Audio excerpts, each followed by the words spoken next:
Before we get into all of the photographs, let me give you a brief preface. They were all shot for the Daily Tar Heel, every single one of them, while I was a student here. The Daily Tar Heel decided at that time that we were going to cover the civil rights movement in Chapel Hill. First off, it was news. And we were all studying journalism, and the idea was that if there was news happening, we should come out and cover it.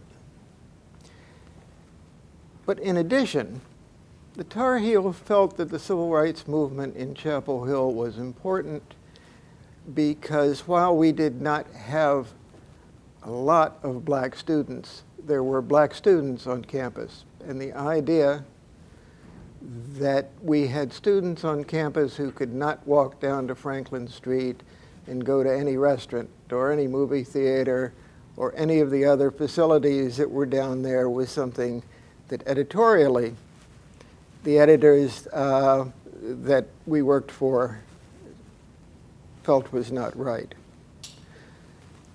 And I'm speaking first of Wayne King to the New York Times, who was nominated twice for a Pulitzer Prize, and most recently taught at Wake Forest and recently retired. Following Wayne was Jim Clotfelter and Chuck Rye. Clotfelter felt so strongly about the civil rights movement that when James Meredith was trying to be admitted to Ole Miss, he sent one of the Tar Heel reporters down there to cover it. The guy who went got tear gassed, brought the story back. His name was Mike Putzel. He later went on to be the Associated Press representative that covered the White House. Gary Blanchard and David Etheridge followed, and then Hugh Stevens. And Hugh is head of one of the library boards here.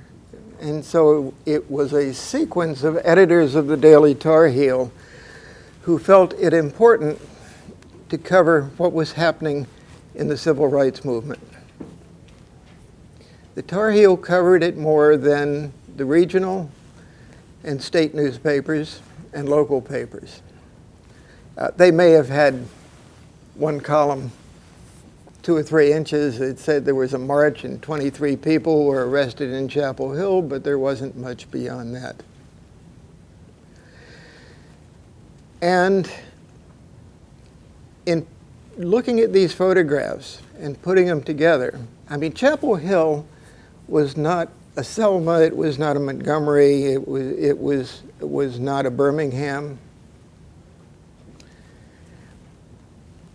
I have a friend at the Smithsonian who is the originating director of the Smithsonian's newest museum. It's the National Museum of African American History and Culture. He's doing some very innovative things. And his name is Lonnie Bunch. We had worked together at the Smithsonian. He later went to the Chicago Historical Society and then came back to head the new museum. By the way, the groundbreaking is going to be the 22nd of this month.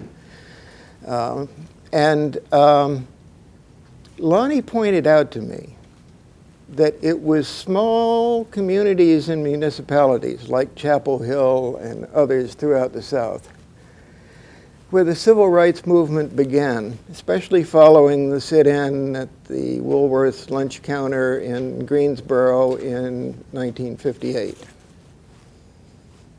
By the way, I have to give a plug to the Smithsonian. That lunch counter is on display in the American History Museum today. And that it was the movement that developed in communities like Chapel Hill that were not necessarily fire hoses and pit bulls, but that over time began contacting each other, growing together, gained strength through organizations such as the NAACP and CORE and others, that led to the March on Washington in 1963, which led to the passage of the Civil Rights Act of 1964, which Lyndon Johnson signed following Kennedy's assassination. I know, because I have spoken with some of them, that many of the leaders of the Chapel Hill movement feel and felt that they had not won, that they hadn't done what they set out to do, which was to make the community on its own pass a public accommodations law. Lonnie pointed out to me that nonetheless, it was the participation of people in Chapel Hill and in other communities which led to the chain which I just described, which in fact passed the law, and that their participation was not overlooked when it comes to viewing it that way. And so I have three themes that led us in developing the book. One was that it was all done by students when the professionals didn't care. Another, that it really mattered, and how it fit into the overall civil rights movement throughout the country. And then there was a third, and perhaps the most important. About a year and a half ago, my wife and I, the book was underway, and my wife and I went up to the Jackson Center at St. Joseph's. Is anyone here from St. Joseph's Church tonight? We went up to the Jackson Center at St. Joseph's Church. I had been called by them. Some of my photographs were in a website at the library called I Raised My Hand to Volunteer. And they wanted to know if they could get some prints to hang on their wall. And I told them that they certainly could, but I wanted their help in putting names on some of these photographs that I had. And so we went up to the Jackson Center with a set of prints, and we spread them out on card tables in 3 or 4 rooms, and they had an open house, and people walked in most of the afternoon from not just St. Joseph's, but from the Baptist church that's catty-cornered to it, and other congregations in Chapel Hill, and circled faces and put names out to it. And so when you look at the book, you will see that there are an awful lot of names, and that's how we got them. But in the process of doing that, some of the younger generations, now I gotta define younger generations as being 50 and under, would look at photographs, and I would hear them say, I heard about this, I know my family talked about this, but I had never really seen it before. And then they would turn to one of the older members of the congregation and say, whatever their name was, what did you do during the struggle? And it was, frankly, it was that phase that led me for the drophead, the civil rights struggle, as opposed to the civil rights movement. We tried to do this in a way so that younger generations, again, 50 and under, would be able to realize what their parents and grandparents had done, the commitment that they had made, so that today they can walk into any store, they can walk into any movie theater, they can walk into any restaurant and enjoy the freedoms that at the time we already could. And I think that that is also why, I mean, I'll be quite frank with you. Courage in the Moment was originally suggested by Dover, the publisher of the book, because they inaccurately thought that it took a lot of courage for me to take the photographs. And for those of you who were here at the time, I can tell you that that wasn't at all the case. We knew the people who were leading the marches, we knew the members from the churches, we knew what was happening.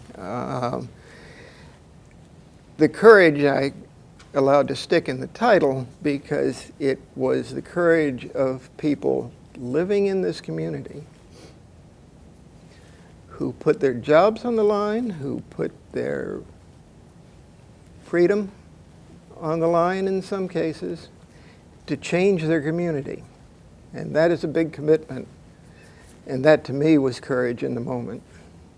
And so those were the three premises that we worked on in doing this particular book. I must also tell you that some of these photographs show better access than you would see in demonstrations today, and to that I owe a detective on the Chapel Hill Police Force, Lindy Pendergrass, who is now Sheriff of Orange County and has been for a number of years. And I visited Lindy, and he was the one who gave me the names of the police officers. And I asked him, first thing I did was ask him why he let me inside the police line so many times.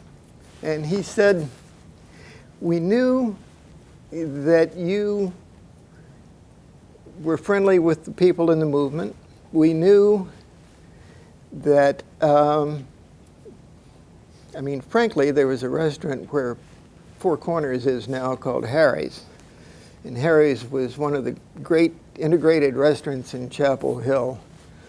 And there could be days at lunch when you'd see the Tar Heel staff in a booth on one side and the leaders of the movement on a booth on the other side. And so, yes, we knew each other in those terms sometimes. And Lindy said, we knew that they told you where they were going to go and sit in.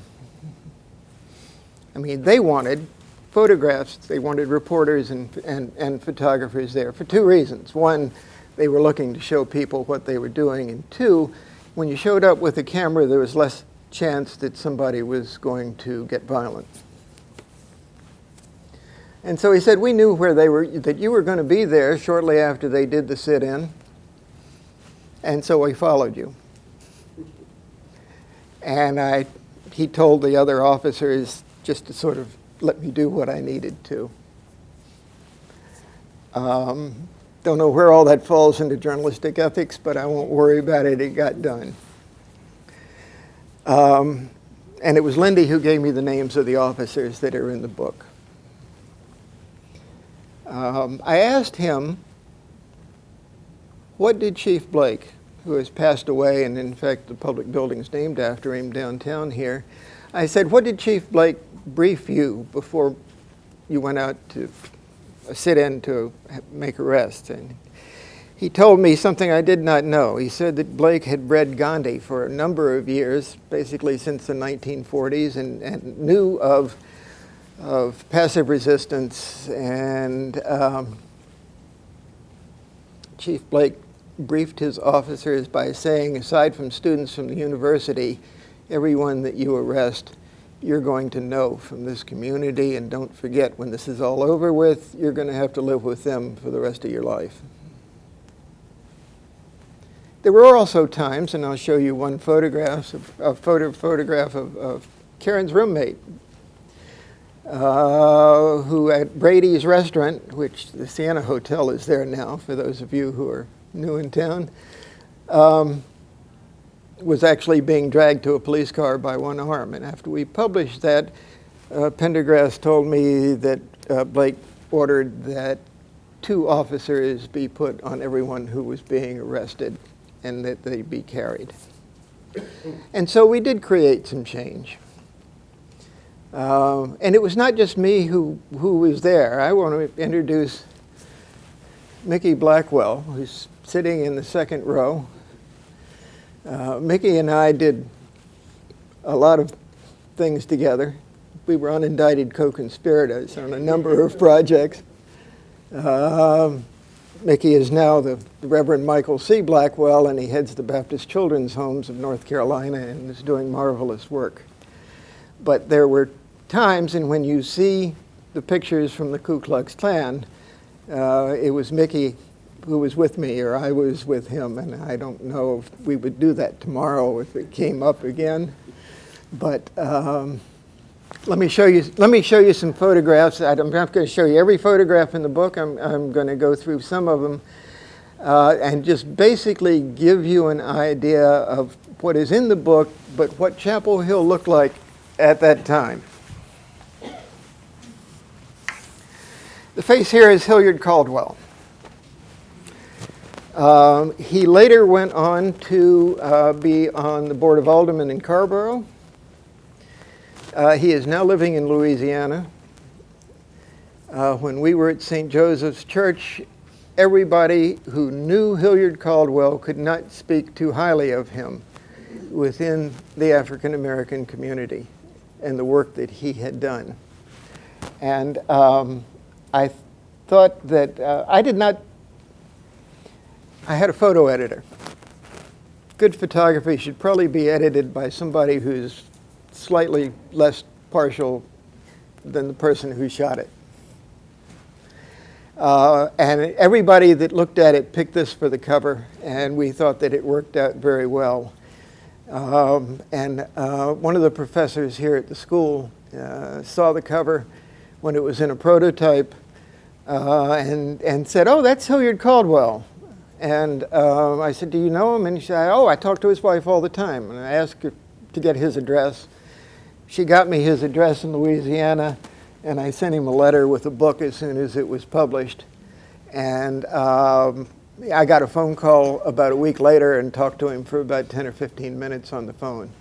And he liked the book very much. And you always sort of worry about that when you publish photographs. You know, somebody says, you know, what did you do that for? And so I could not be more thrilled.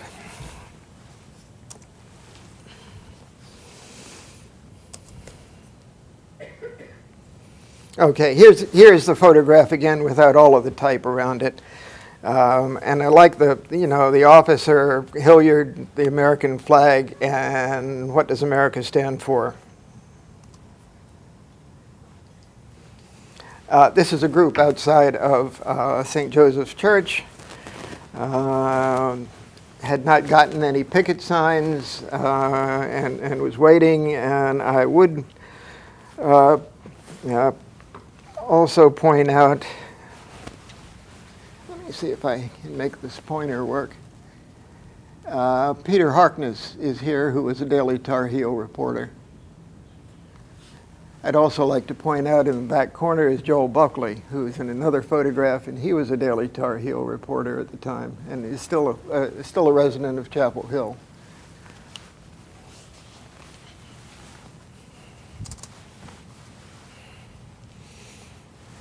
Here are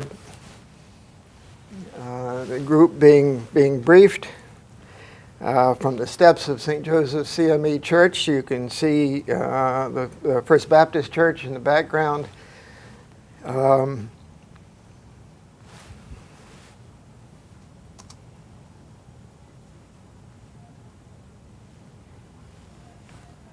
We got a number of names at St. Joseph's, and they are not all under the photographs themselves. We wanted to use them, and so we put a page in the back of the book that said also pictured here, and we listed names and all of that kind of stuff. One of the student leaders is John Dunn. If I can make the pointer work. You got to hit the right button. This is Bob Brown, who later published a newspaper here in town and has since passed away.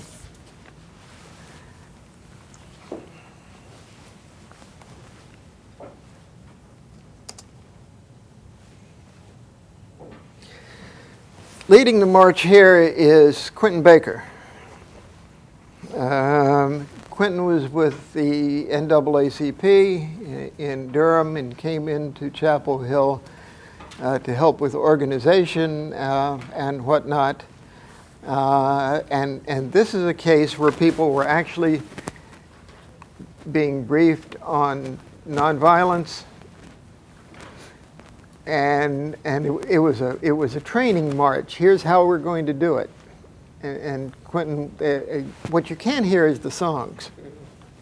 What you can't hear is the We Shall Overcome and Paul and Silas and all of the songs that were sung, because there was a continuous train of music. By the way, I mentioned it to a class earlier today, and I still have a copy of it.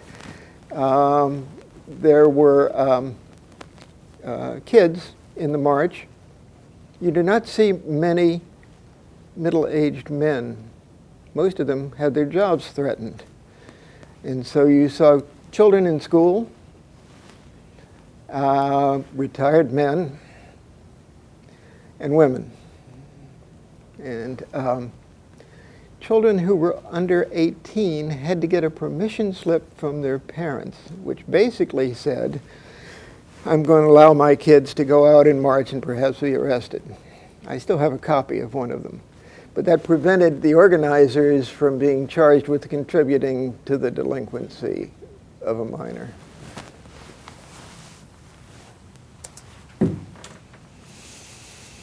Hilliard Caldwell is in the center here, but this will give you an idea. And one of the things is, I want you to notice, is that it's a very salt and pepper picture. There's a big sprinkling of white student faces in this particular march as they were getting ready to leave the area up around St. Joseph's Church.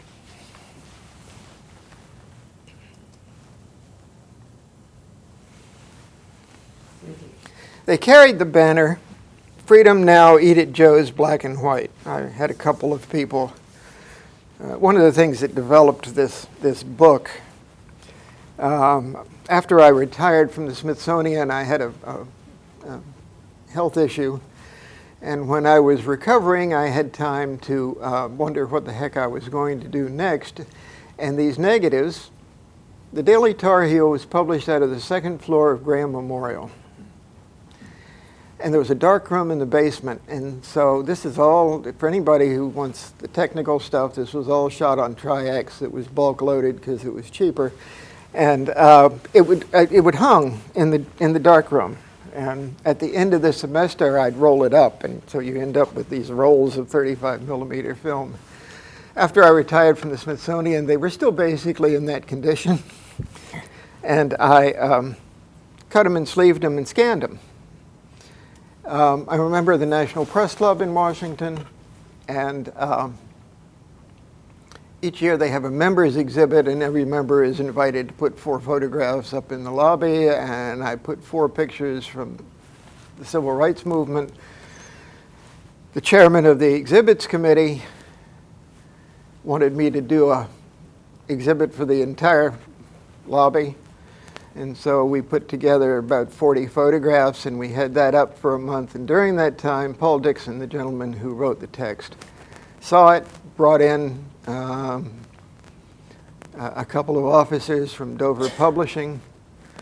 They liked the photographs, and that's how we ended up with a book contract in order to get this done. I would also mention, just to help plug Dover, they have a big list of African American titles. And one thing that I did like about this book, you will notice on the jacket it says printed in the USA.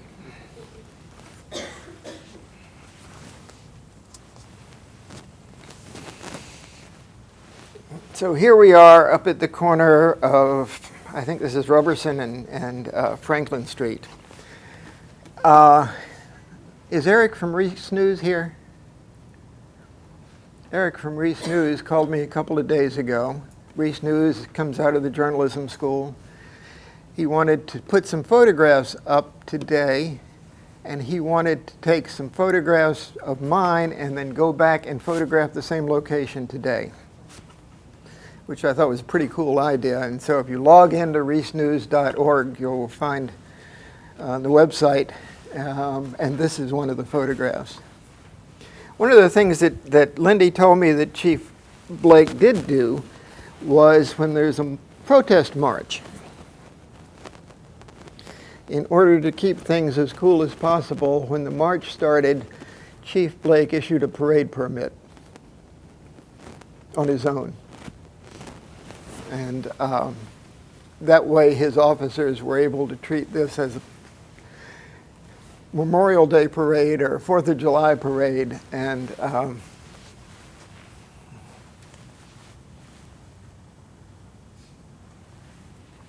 in the background is the Chapel Hill bus station. It's Clarence's. The building is still there. The bus station is not. The hotel is there now. The bus station is there. Clarence's, the building that Clarence's is in is still there, but Clarence's is gone. Clarence's was one of the places. And what would happen, the marchers would stop in front of the restaurants, continue to sing, and in many cases point towards the establishment like that.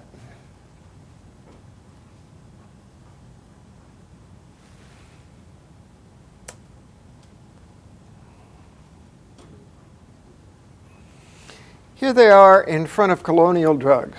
Colonial Drugs was one of the chief targets, I suppose you could say, for the movement.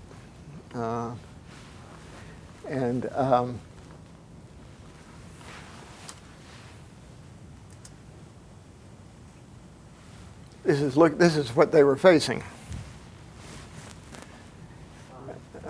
John Carswell was the owner of Colonial, and we have the names of the police officers who were separating the marchers and the folks. Here you will see what I was saying. You see mainly students. You see UNC students. You see black students.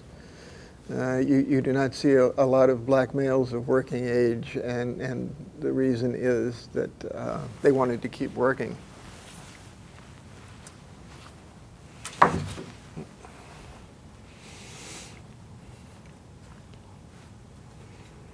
Some of these pictures I don't think needs a whole lot of explanation.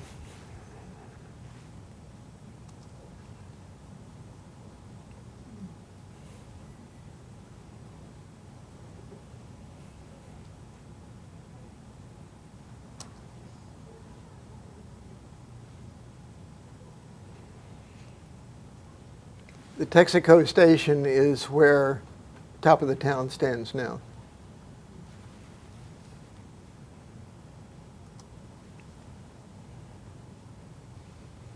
And this is down in front of the post office. That's the dormitories in the background, the UNC dormitories.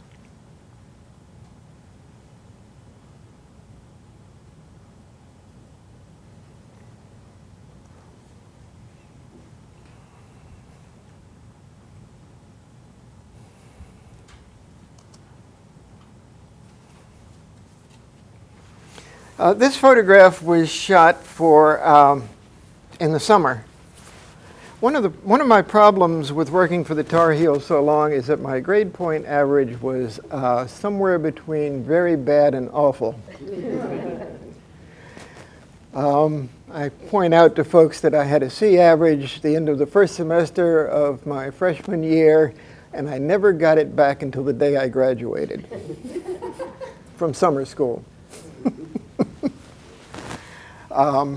That's not necessarily a pattern for any existing students, but just between you and me, I'm glad I did what I did. This was for the summer school paper, and we decided the Tar Heel came out as a weekly, and this was a march on the 4th of July. So instead of photographing softball games and people eating hot dogs, this is the photograph we ran for the 4th of July. It was, I might add, runner-up for the cover, but because it was vertical, it didn't make it. I do not know who this woman is. I would like to.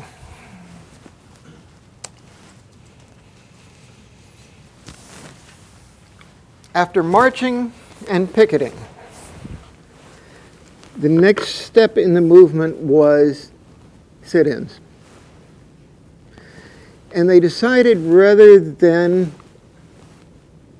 pick a single merchant, that they would do a sit-in at the Merchants Association, Carrboro Chapel Hill. And here the people who were sitting in, the people who were sitting in are filing into, this was on West Franklin Street, and I can't tell you what the address is, and I cannot tell you what's there now. I can tell you that Carswell's Drugstore is now the West Franklin Street Wine Bar. I don't know what to make of that exactly, but nonetheless. The other fellow in the picture is Bill Sparrow. He was a photographer for the Chapel Hill Weekly.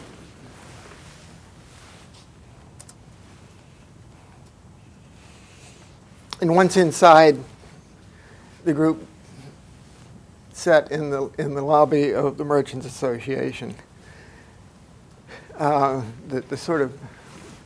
first officer with his back to the camera is Chief Lake.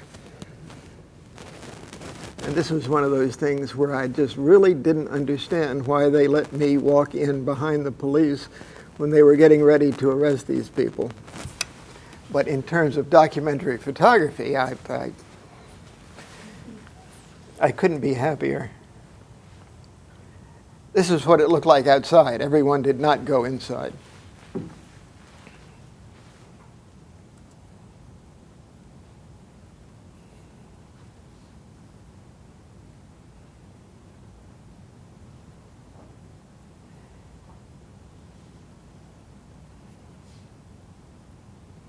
I always thought this picture was interesting because as you look to the left, you see a black Chapel Hill police officer with his hand around a child, sort of letting him take some photographs also, and I'm sure keeping him at a good distance so that he wouldn't.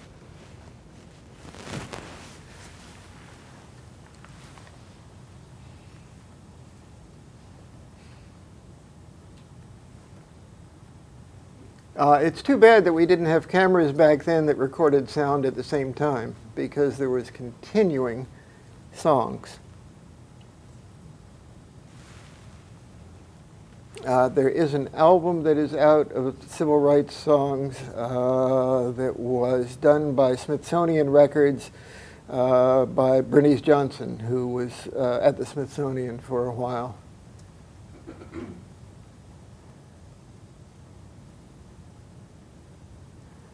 I mean, you can see the incredible access I had to what was going on. I mean, I'm leaning in the driver's window of a police car to shoot this.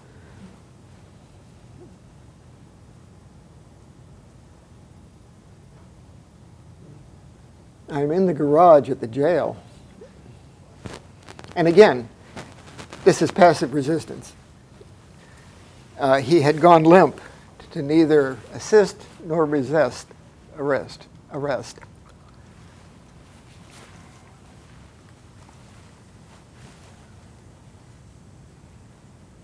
Yeah, this is a night sit-in at Colonial Drug.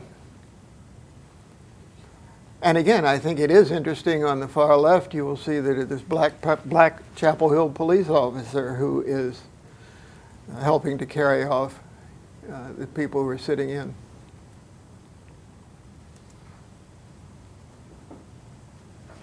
This is at Brady's Restaurant.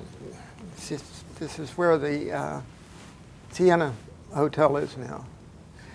And the police officer in full uniform on the right is Chief Blake. There were several sit-ins at Brady's.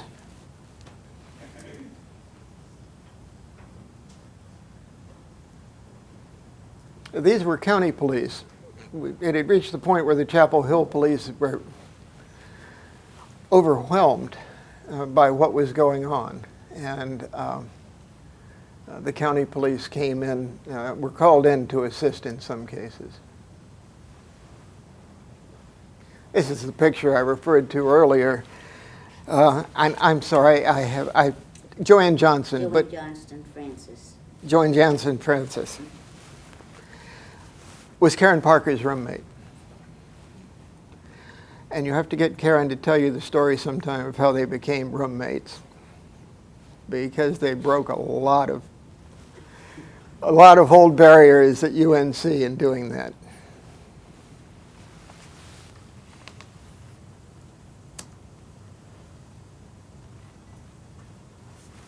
This is Carlton's rock pile. The interesting thing about this picture is it wasn't just that you couldn't go, if you were African American, it wasn't just that you couldn't go in and sit down, you couldn't go in, period.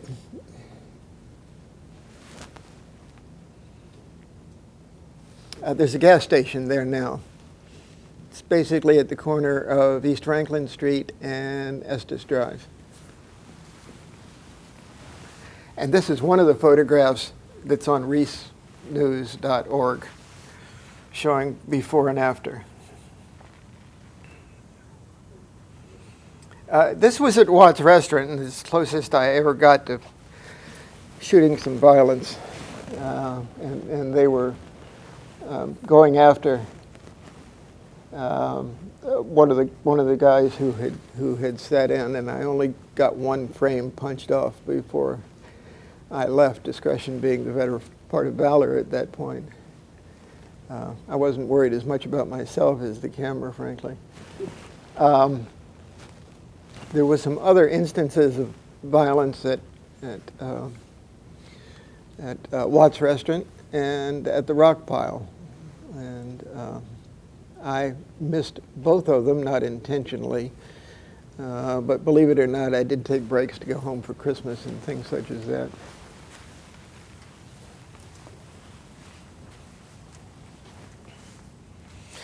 This was a gathering this was at the First Baptist Church up on Roberson Street. And about 3 people in from the left, as a reporter for the Daily Tar Heel at the time, Joel Buckley, who I pointed out earlier, sitting by the lamp in the back. I wanted to make it clear that it wasn't just me from the Tar Heel who was going out and doing this, but it was a staff-wide effort. Following the meeting at the church, they took up a collection because there was some need for some bail and bond money and money for other needs within the movement. This is the march from Durham to Chapel Hill. In January, we were in the midst of almost a freezing rain. The march was made the couple days before the Chapel Hill Board of Aldermen met to consider a public accommodations bill. James Farmer, I believe it was, had come in from national headquarters and had basically told Chapel Hill that if they didn't pass a public accommodations ordinance on their own, that they were going to shut the town down. And so this march coming in was to put pressure, I suppose, on the Board of Aldermen.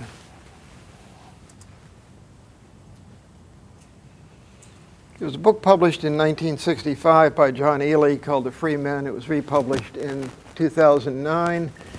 It dealt mainly with the main organizers, John Dunn, Pat Cusick, and Quentin Baker.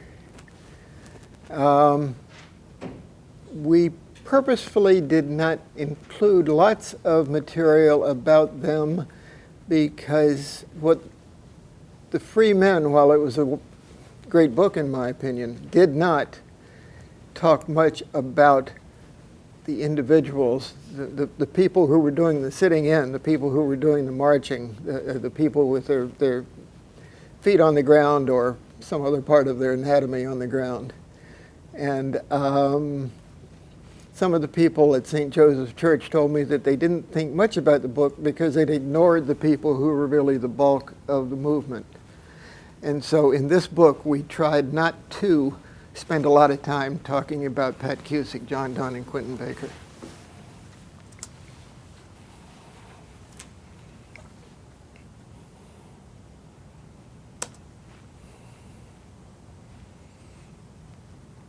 And this was the march coming into Chapel Hill.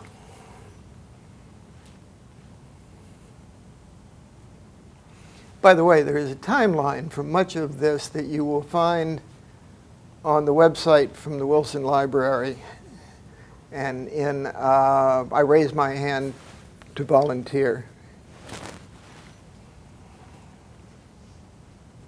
And here's the Board of Aldermen meeting, and they did not pass the bill. I think it was 4-2 or 4-3. I forget exactly. It's in the book. I just don't recall here.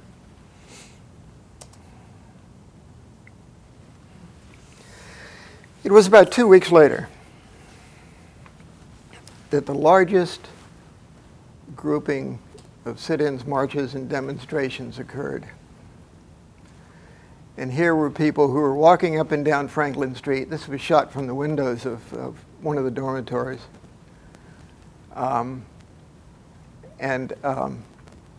They were marching up and down the street and then snaking back and forth, and obviously totally blocking traffic. Post office is there in the background in the upper right.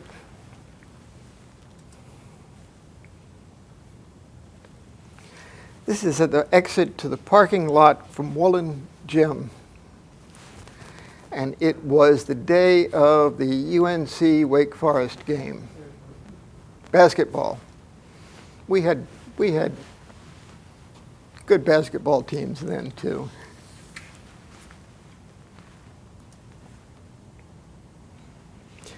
And the sit-in was across the entrances to the parking lot so that after the game, nobody could leave. Now, if you know how much traffic there is on a normal day, once you block all of the exits, and I don't know if you can see it, you'd be able to see it in the book, but the face of this woman in the Buick who's looking out of the car, just very, very perplexed. And that is not a Chapel Hill policeman, that was a campus cop.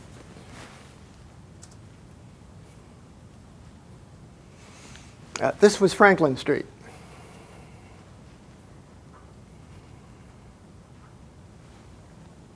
I did not get out there, but the streets leading into town on the edge of Chapel Hill were also blocked by sit-ins. And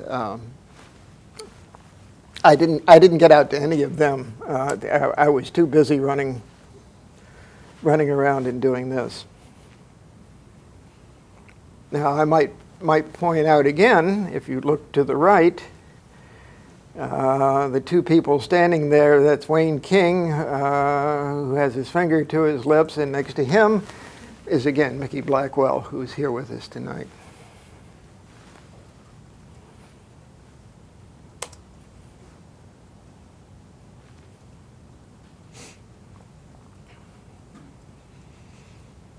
The Carolina Coffee Shop is still there, so I don't really have to relate.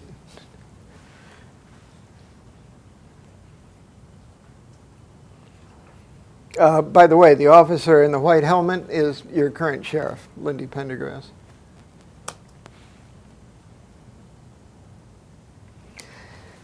The massive arrests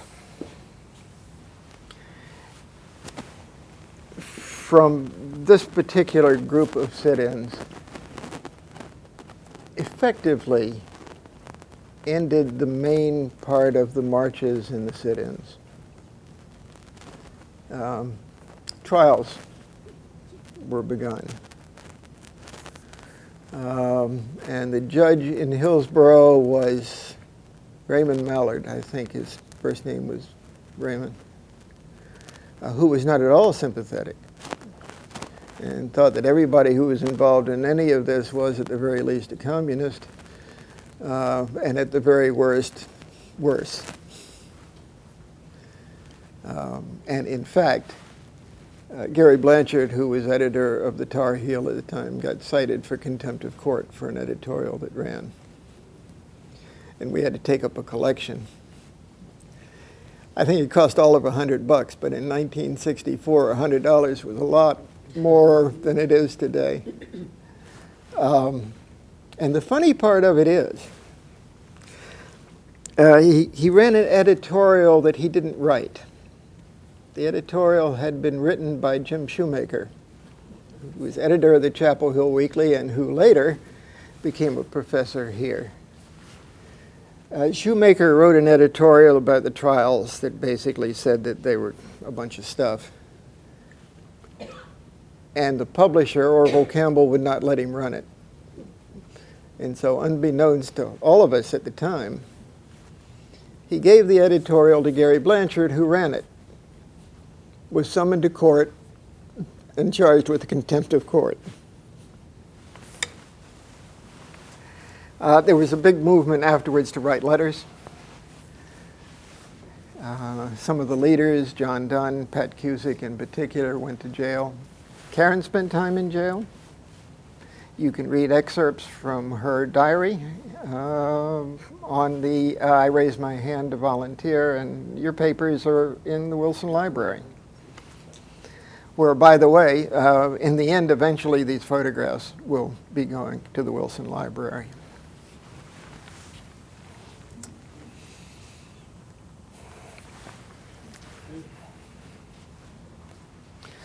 Summer School, 1964. The Civil Rights Act had been passed and signed and was in effect, and the Ku Klux Klan decided that they were going to make a resurgence. Those of us who were going to summer school, Mickey and I were going to summer school, and we were roommates at that point, that's right. And we got a news release. There's going to be a recruiting rally at and a Ku Klux Klan cross burning at the intersection of State Road 86 and Interstate 85. And we went. We also understood before we went that the state police were going to be there directing traffic. When we got there, there were guys in uniforms directing traffic, but it turned out they were the Klan security. And I must tell you, the irony of it was that they were all wearing brown shirts.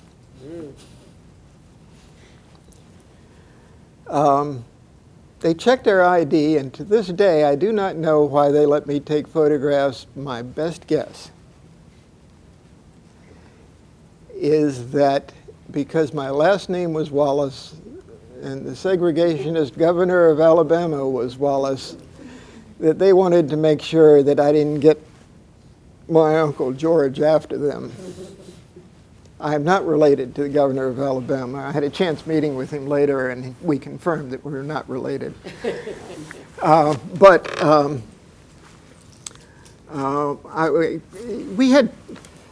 We didn't get in anybody's way, but they didn't get in our way either. And neither one of us would do that again today.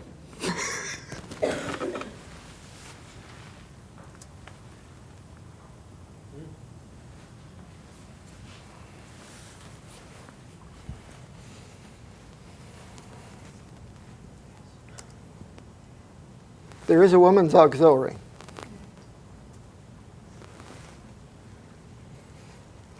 One of whom spoke and proclaimed that she'd rather see her daughter dead than married to ...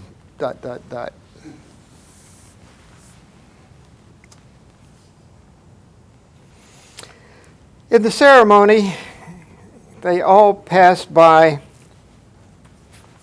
I don't know if this was the Grand Wizard or not, editorially in the summer paper, and it wasn't written by either Mickey or I, but somebody wrote a column. You got to remember it was the time of Peter, Paul, and Mary and Puff the Magic Dragon, and they alluded to the Grand Dragon and called him Puff. And I think the Grand Wizard turned into the Great Lizard, but I think they got a bad phone call for that. Anyway, they're coming by, lighting their torches. They then circle. I got to tell you, this is the only photograph that night that I planned. I knew I wanted that silhouette on there. Everything else were just chance photographs of what was going on, but this one I waited for, and we captioned it in the summer school paper, "White Shadows in the Night."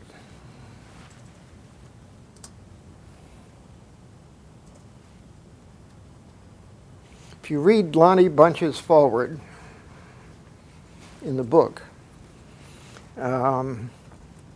he talks about this photograph and venturing with his father on the road too close to his cross burning when he was a kid.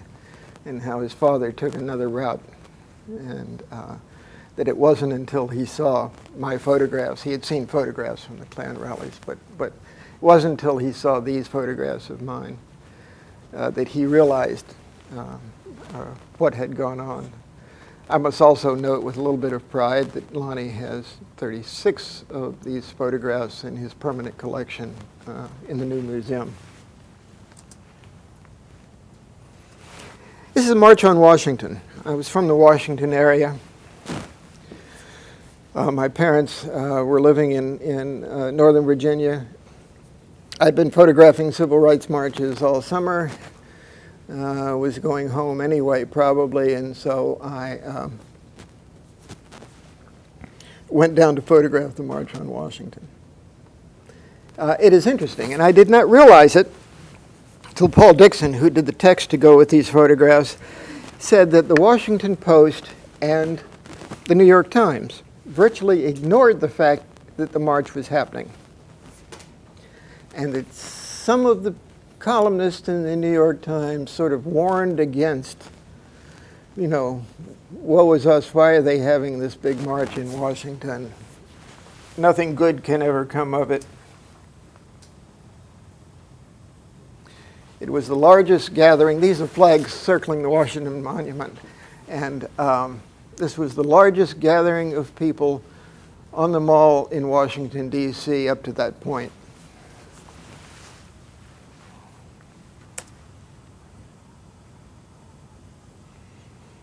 You'll note that the headline is not on a Washington paper, it's on the New York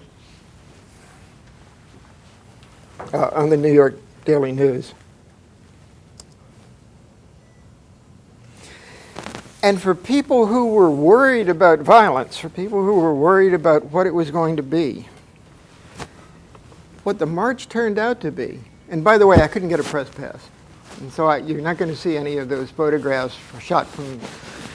There's several iconic photographs. One Jim Atherton from the Washington Post put a camera on a broomstick and held it up behind Lincoln's head in the Lincoln Memorial and then shot back past Lincoln's head and Martin Luther King speaking, and then the crowd.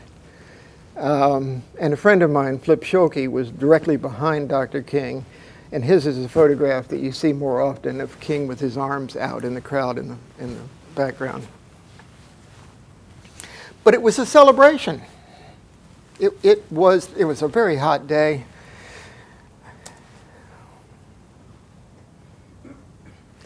And since I couldn't get up to the podium, I photographed the people who were there. And as it turns out, my friend Lonnie tells me that not many photographs were taken inside the crowd, that they were all up there looking at the podium.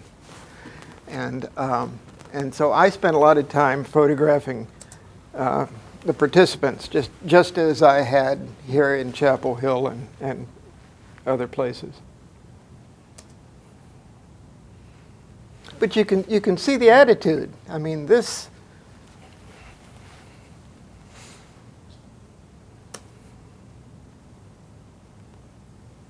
is an early television remote.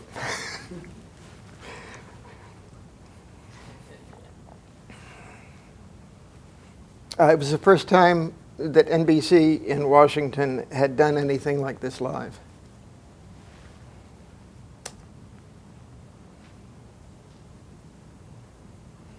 And so even though I didn't get on the podium, I did get the shot that shows how many people there were up there.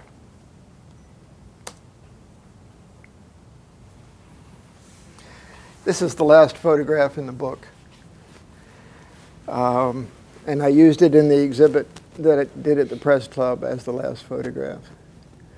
And I thought it was a very nice, iconic image that shows that after the march was over and most of the people had gone home, you can see some of the trash on the mall. That here was a black and white couple who had their feet into the reflecting pool in front of the Lincoln Memorial. And we chose this as the final picture in the book. Now, I must add that I have not shown you every picture in the book. It's probably about half or 60% of them in this slideshow, but it will give you an idea. Paul Dixon wrote a very nice piece of text to go with it, talking about what I was doing to some extent. And Lonnie Bunch wrote this foreword, and just between you and me, I have read the foreword over and over, and I have not gotten through it once without choking up. It is really a magnificent piece that I think puts all of this into a great perspective for us.